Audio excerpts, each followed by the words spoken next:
Hello, everybody. So this is going to be a review of neuroanatomy. By no means is this a comprehensive review, but it should be enough for what the USMLE Step 2 and 3 covers, and it should be enough for what you would need to know for real life, unless you're a neurologist or a neurosurgeon. So let's go ahead and start. So we're going to talk about external brain anatomy, internal brain anatomy, primarily focusing on the basal ganglia. We're going to talk about the arterial circulation of the brain, which is going to be really important when you are thinking about strokes or any kind of cerebrovascular accident. And then we'll talk about the spinal pathways, which is how we perceive the world and how we are able to act. Okay, so some external brain anatomy. We divide the brain up into 4 lobes, and by brain here I mean cerebrum. So by no means are these definitions of the lobes strictly defining particular activities. I mean, there is overlap, but with these definitions of the lobes, we can get a certain idea of what these regions of the brain do. So the frontal lobe is from the precentral sulcus to the anterior extreme of the brain. And the frontal lobe is primarily responsible for personality. It also plays a role in executive activities, so more complex actions like zipping your coat or driving, things that require learning.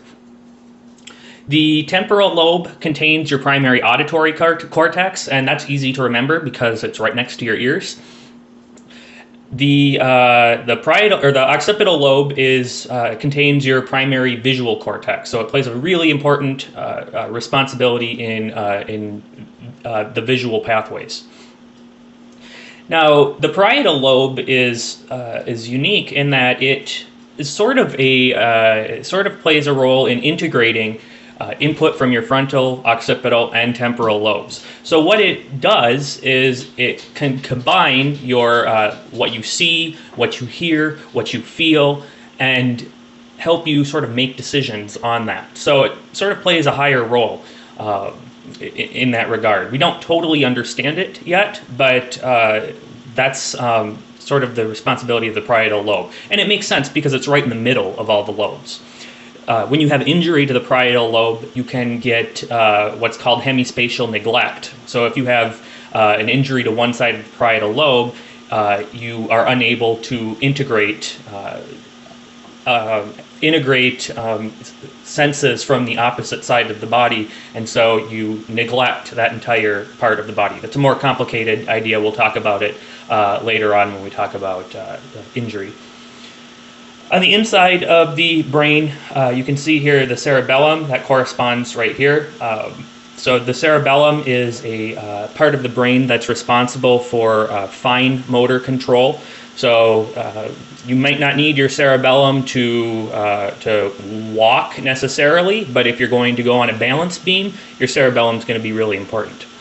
We also see the brain stem, and that's comprised of the pons and the medulla. And those parts of the brain are responsible for your essential functions of life. So breathing, temperature control, heart, and so forth.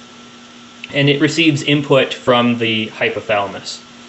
The basal ganglia is responsible for control of movement, and it plays a big role when you start thinking about Parkinson's disease and Huntington's disorder.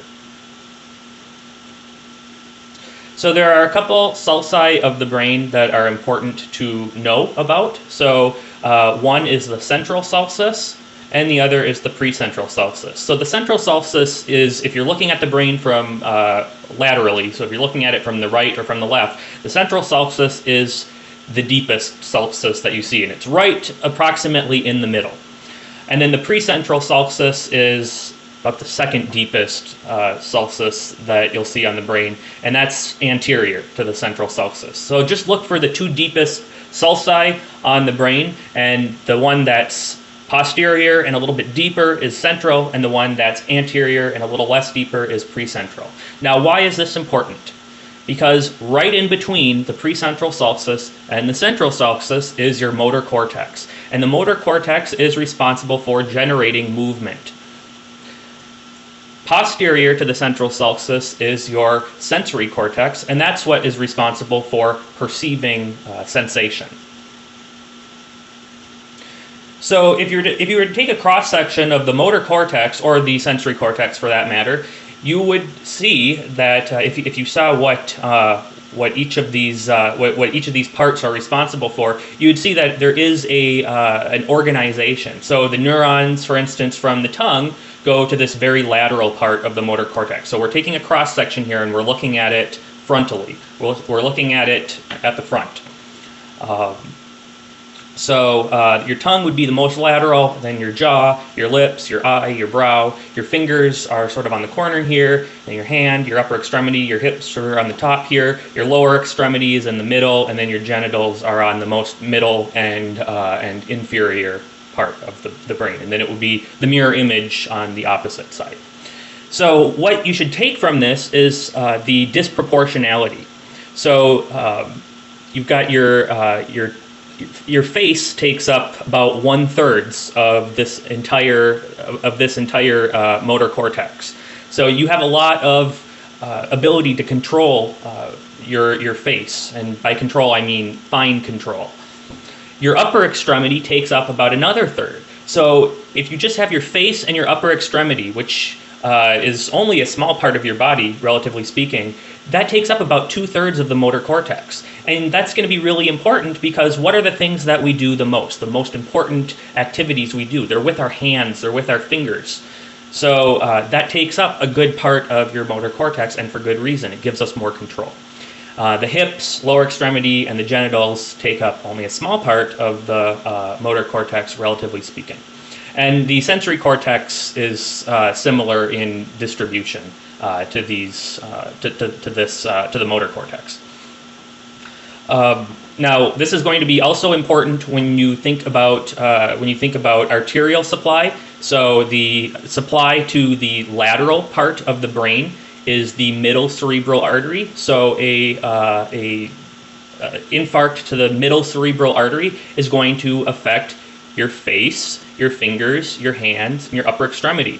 An infarct to the anterior cerebral artery, which runs in the middle of the brain, is going to affect your lower extremities and your hips and pelvic floor musculature. Okay, the internal brain anatomy, and this certainly is not all of it, but I wanted to focus on the basal ganglia.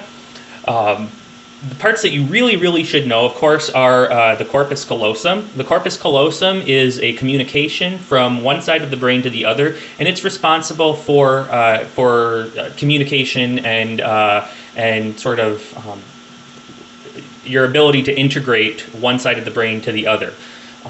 We'll talk about that more when we talk about the specific disorders. But note that the corpus callosum is your primary region of the right and left brain being able to communicate with one another. The thalamus sits on the closest part to the ventricles. So you have your lateral ventricles here, and then your thalamus. And the thalamus, as well as the globus pallidus, subthalamic nuclei, which are right here in the red, and then your putamen. These make up the basal ganglia as well as your caudate. And this is going to be really important when you talk about Parkinson's and Huntington's. Another part that isn't delineated here is going to be your substantia nigra and red nucleus. Okay, I'm not going to belabor this too much right now. So the arterial circulation of the brain is going to be of the utmost significance when you talk about strokes. So if a person comes in and they have specific features, let's say facial droop and left hemiparalysis of the upper extremity, then you can basically infer from that where the injury is in what artery, roughly. And that's because these arteries all go to specific parts of the brain. They supply specific parts of the brain, be it the cerebrum, the cerebellum, the brainstem, and so forth. Now, this is obviously very complex, and it's going to take some time to remember this. Now, assuming you've already taken step one, You should have already learned this once before, but it's one of those things you don't use necessarily on a daily basis, so sometimes it can get forgotten about. So rather than start from one part or the other, we're going to look at these in separate on separate sides. So there are two components to the arterial circulation of the brain. There are two arteries that feed the brain, and those are the internal carotid artery and the vertebral artery. They both push blood up to the brain.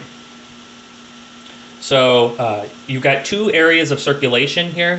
That's going to be the circulation that primarily comes from your carotid artery, and that's your anterior circulation. And then you're also going to have a region that's primarily supplied by your vertebral artery, and that's the posterior circulation. In between that, there is a communication. So there's communication between the internal carotid artery and what leads to the vertebral artery. And that is important because it allows, in case you have an obstruction somewhere, it allows for communication to sort of go around it. And this little circuit here is called the circle of Willis. So the circle of Willis is primarily made up of your internal carotid artery, anterior communicating artery, and the posterior communicating artery back here. Maybe you remember that show, Different Strokes. Okay, so let's talk about the anterior circulation first. This is also known as the carotid circulation. So starting out, of course, it starts from the common carotid artery, and the common carotid artery comes off of, on the right side, it comes off of the innominate vein or artery, and the innominate artery gives rise to the common carotid artery. The common carotid artery goes superiorly and splits into the external carotid artery, which we're not going to talk about, and the internal carotid artery, which starts here. So the internal carotid artery gives rise to your posterior communicating artery, and that's going to go back to your vertebral circulation, which makes up the circle of Willis, which we'll talk about in a little bit. And then it also gives rise to the ophthalmic arteries, both on the left and on the right, and that feeds your eyes. And then it gives rise to middle cerebral artery, which, remember, feeds the lateral portion of the cerebrum. And then the anterior communicating artery, which connects the left to the right. And coming off of that anterior communicating artery are the left and right anterior cerebral arteries. So let's go over that again. So you've got your ophthalmic artery. That goes to your eyes, coming off of the internal carotid. You've got your anterior cerebral artery, which goes to your middle cerebrum, and that feeds your frontal and medial parietal lobes. So more of the middle of the brain rather than the lateral parts. You've got your middle cerebral artery, which is sort of just your terminal part of the internal carotid. And that feeds your temporal lobes and your lateral, frontal, and parietal lobes, so more of the sides of the brain. Then you've got your posterior communicating artery, and that's going to go back into the vertebral circulation to communicate the anterior to the posterior. It's important we have that, like I said, because if you get an infarct somewhere or if you get a blockage somewhere, you can go around it, and that's really important to our survival. And then remember, your anterior communicating artery connects your internal carotid arteries. It connects these arteries from left to right, and that completes the circle of Willis. Okay, your posterior circulation. So we start out at the vertebral arteries. There's one on the left and one on the right. And we also have an anterior spinal artery, which feeds into the vertebral arteries. And we have a posterior spinal artery, which I didn't write on here. So those three go into your vertebral artery. And the first thing that comes off the vertebral artery that feeds the brain is the posterior inferior cerebral arteries, cerebellar arteries. Make sure you remember those, they're different, cerebral versus cerebellar. So posterior inferior cerebellar arteries, there's two arteries that feed the inferior part of the cerebellum. The first one that comes off of the vertebral artery is the posterior inferior cerebellar artery, or pica. Now, eventually the vertebral arteries coalesce, and when they come together, they form what's called the basilar artery. The first artery to come off the basilar artery are your left and right anterior inferior cerebellar artery. So first we had pica, the posterior inferior cerebellar artery. Now we have the anterior inferior cerebellar artery, and that comes off of the basilar artery, which is the coalescing of the vertebral artery. So when the vertebral arteries come together, both on the left and right, it forms the basilar artery, and that gives rise to your anterior inferior cerebellar artery on both sides, and it continues. And as it continues, it's still the basilar artery, and it gives deep feeding to the pons, and so these are called pontine arteries. They're smaller arteries, but they go deep into the pons to provide it with a rich vascular circulation. So the pontine arteries is not one artery, it's multiple arteries that feed the pons. It continues as the basilar artery and then gives rise to the superior cerebellar artery. And there's just one artery for the superior cerebellum. Eventually what happens is we get a split in the basilar artery, and at that point it's no longer the basilar artery, it's the posterior communicating artery. And at the posterior communicating artery we get the PCA, which is not posterior communicating artery. The PCA is your posterior cerebral artery, and that feeds the back of the brain, your occipital lobe. Okay, so going over this again, we've got the anterior spinal artery, the vertebral artery, and the posterior spinal artery. Those all come from the spinal column. Coming off of your vertebral arteries, you have your posterior inferior cerebellar artery, and that goes to the posterior lower cerebellum. Those come together, the vertebral arteries come together and form the basilar artery, which then gives rise to your anterior inferior cerebellar artery, which feeds the anterior lower cerebellum. And then we have our basilar artery, which continues and gives rise to the pontine arteries, which feeds the medulla and the pons. Then you get your superior cerebellar artery still coming off of the basilar artery. That feeds your superior cerebellum. And then it splits into the posterior communicating artery, and both posterior communicating arteries give off a posterior cerebral artery. And that posterior communicating artery continues and meets up with the anterior circulation. And that goes right into your internal carotid artery. So we have this nice loop here. It's this nice circuit, and this is very useful. So commit this to memory. There are more arteries that come off of these arteries, so I simplified this down as much as I felt was appropriate, but there are other arteries that do come off of these arteries that can be named. But as far as USMLE is concerned, I wouldn't be too concerned about the other ones.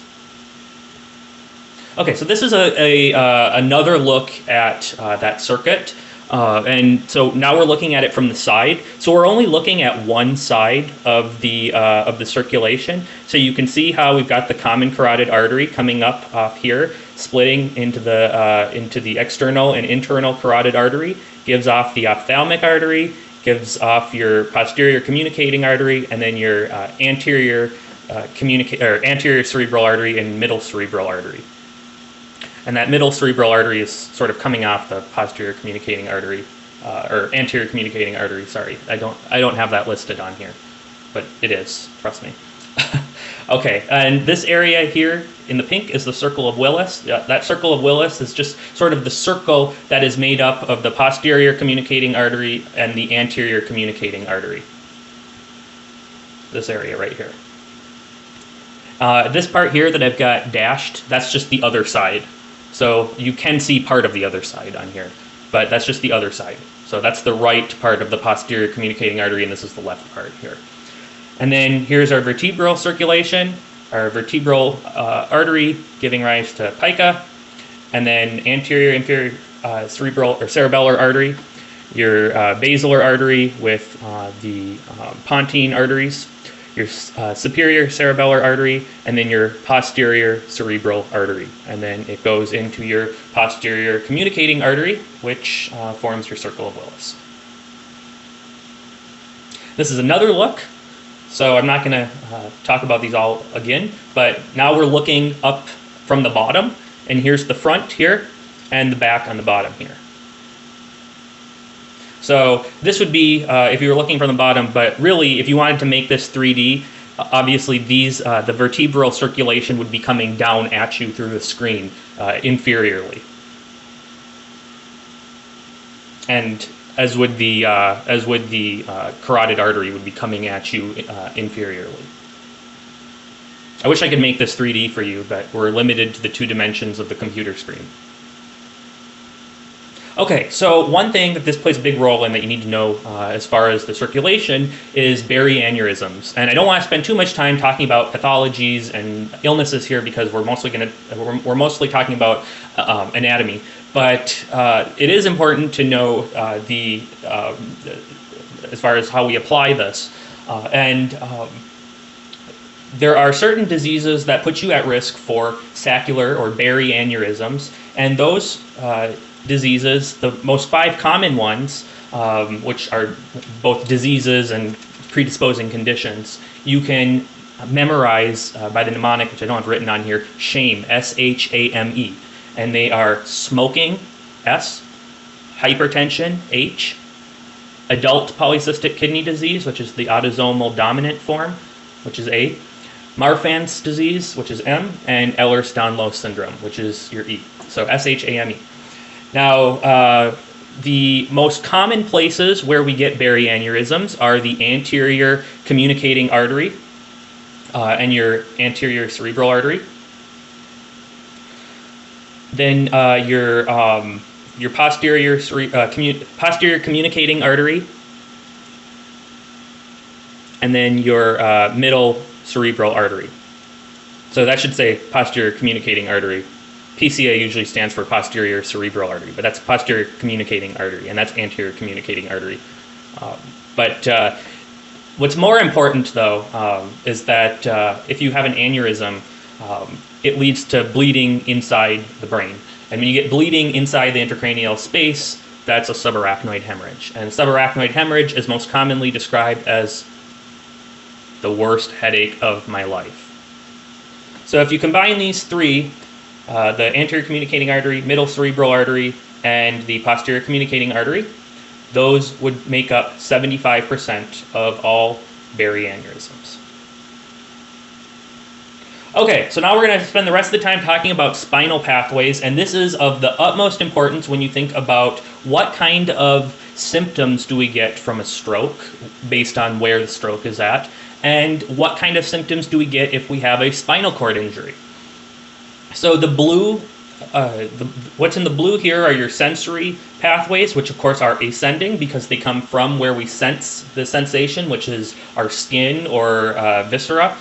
And that's ascending, going up to our sensory cortex. And then we've got the motor pathways, which are feedback from our brain going down to our muscles. And you've got an upper motor neuron and a lower motor neuron, of course, with your motor pathways. And that allows us to do things, to move our muscles. Of course, we have to get input from the brain in order to move the muscles. They don't move themselves. So the 3 pathways we're going to talk about, and as you can see, there are a lot more pathways than 3. But the 3 we're going to talk about, which are pretty much what you need to know for step 2 and 3. Like I said, if you're a neurologist, you got to know all of them. But if you're step 2 or step 3, or just a general practitioner for that matter, then this is all you really need to know. So we're going to talk about the 2 sensory pathways of the utmost importance, which is the dorsal column-medial lemniscus tract, DCML, also known as posterior column-medial lemniscus tract, which is the same thing in people. The dorsal side for us is the posterior side. And we'll talk about the spinothalamic tracts. And then for the motor pathway, the one that's most important is the corticospinal or pyramidal tract. Tracts. There's 2 of them. Okay, so let's talk about DCML. So the dorsal column-medial lemniscus tract is responsible for the perception of fine touch, vibration, and proprioception. So excluding the cerebellum, this is important for balance. This is important for determining what an object is. So if you have a key in your hand and you're blind or you're not looking, this is the pathway that helps you determine that it is indeed a key, or it is indeed a pen, or it is indeed a cotton ball, for instance. If you don't have this pathway, but you have the other pathway, which is responsible for crude touch, you would be able to feel the object, but you wouldn't be able to discriminate what it is. So this is responsible for more of a sophisticated sense of touch. So fine touch, vibration, and proprioception. Okay, so there are 3 neurons that make up the dorsal column medial lemniscus tract. The first neuron, of course, is the neuron where we get the sensation, and the third neuron is the neuron that feeds up to where we are able to integrate it in our brain. So the first neuron goes from where we perceive the sensation, and it travels down whatever nerve it goes. So depending where it is, of course, if it's in your foot, it's going to travel up a different nerve than if it's in your hand. And that travels up whatever nerve it's on and enters dorsally. So all your sensory nerves enter dorsally here, and all your motor nerves enter anteriorly. Okay. So the first nerve enters dorsally and travels up. So as soon as it enters, it's traveling up the spinal cord. So enter here and travel up. It goes all the way up to the medulla. And the medulla is part of the brainstem. So you're going up pretty significantly, especially if you're starting at your foot. You're going all the way from the foot to the entering to the into the spinal cord, and then traveling all the way up to the medulla. At the medulla, you have what's called the cuneate nucleus and the gracile nucleus. The cuneate nucleus is responsible for the basically above the waist, and the gracile nucleus takes in the nerves from below the waist. At that point, at the cuneate and gracile nucleus, you have a synapse. So that first nerve ends, and it transmits its signal to the second nerve. That second nerve then starts at the cuneate or gracile nucleus and travels up. As it travels up the medulla, it decussates. And when we say decussates, what we mean is crossing over. So it goes from the left side to the right side, or from the right side to the left side. So it crosses. So here's our decussation.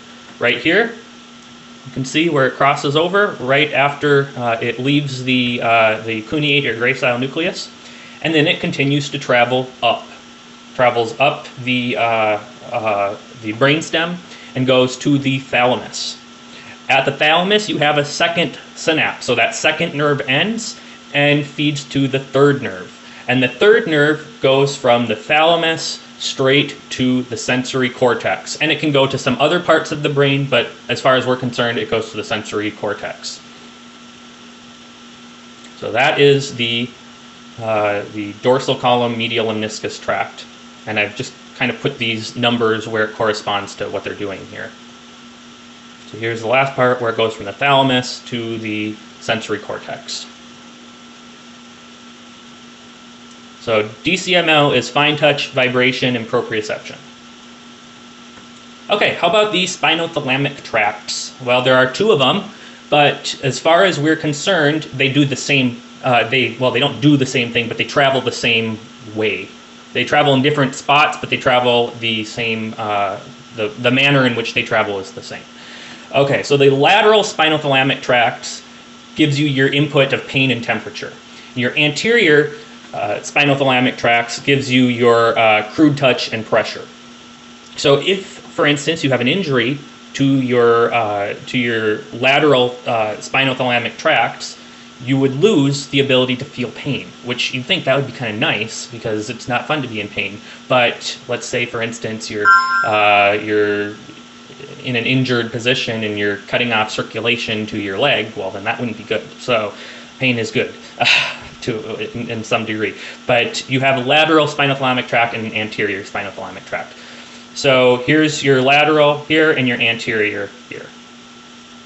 So how does this work? Well, similar to the DCML, the first neuron that comes from the skin or the viscera, wherever your sense is coming from, that nerve travels and enters dorsally. So it enters in the back here, and it goes sort of goes around here and then it goes to the spinothalamic tracts, which are more anterior. So even though you're entering dorsally, you're traveling on this pathway which is a little bit more anteriorly. So you kind of have to go around a little bit, but it's still the first nerve enters dorsally and travels up right here on this more anterior side. So the first neuron enters dorsally, there it is right there. And the synapse for the spinothalamic tract, unlike the DCML, and this is of the utmost importance, so please, please, please remember this, the synapse at the DCML, the synapse on the spinothalamic tract, the very first synapse is at the spinal cord. It is not at the medulla. So DCML, the first synapse was at the medulla. In the spinothalamic tract, the first synapse is at the spinal cord. Usually it's 1 or 2 levels away from the entrance, so you might enter at T10 and the synapse is at like T9 or T8, but it still synapses at the spinal cord. Not only does it synapse at the spinal cord, but it also decussates at the spinal cord. So here's our decussation right here, where it travels back over from the right side to the left side or from the left side to the right side. That's also very important because if you have an injury, where your pain, temperature, crude touch, and pressure deficits are going to be on a different side. So it's different from DCML. And we'll talk about that next. So once you get that decussation, then you start traveling up, and you travel all the way up to the thalamus, where you have the second synapse, just like on the DCML path, and then from your thalamus you go to the somatosensory cortex. It also goes to other parts, most notably areas responsible for the perception of pain and the reflex response of pain, but as far as we're concerned, it goes to the sensory cortex. So the one thing that separates the spinothalamic tracts from the DCML, they both have in common that they are sensory.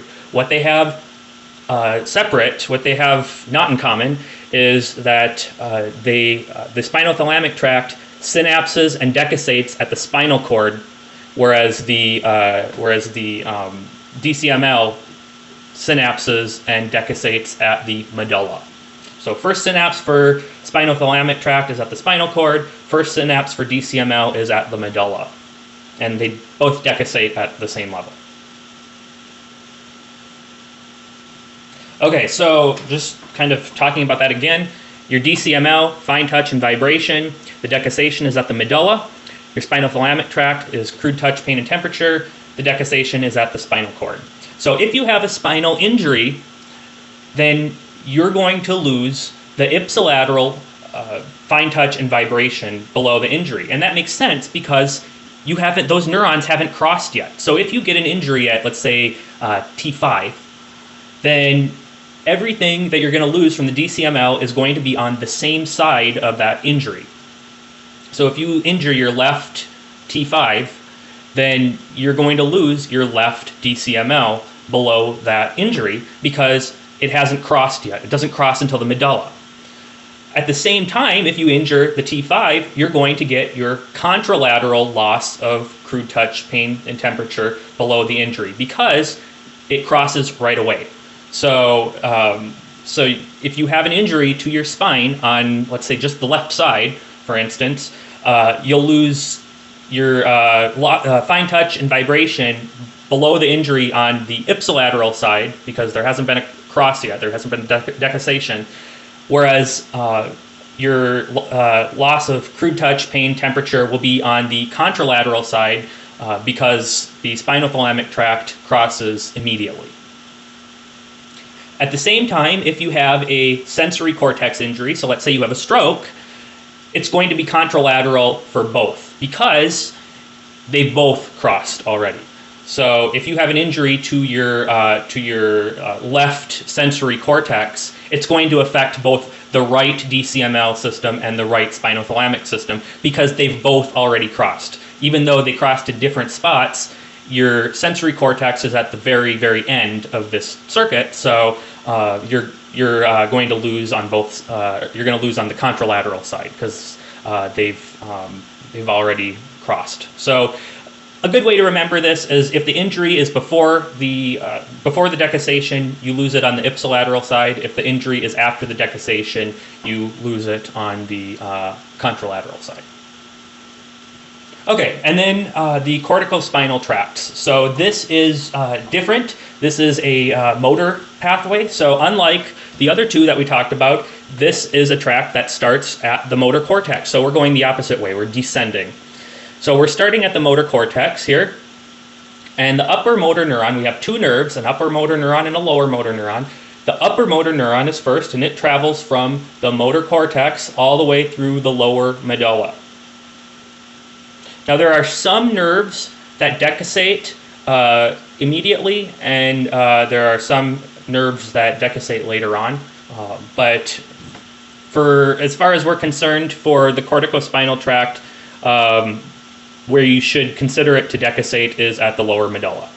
So the corticospinal tract, like the DCML, it decussates at the medulla. So there's our upper motor neuron traveling all the way down from our motor cortex to the lower medulla, where it decussates.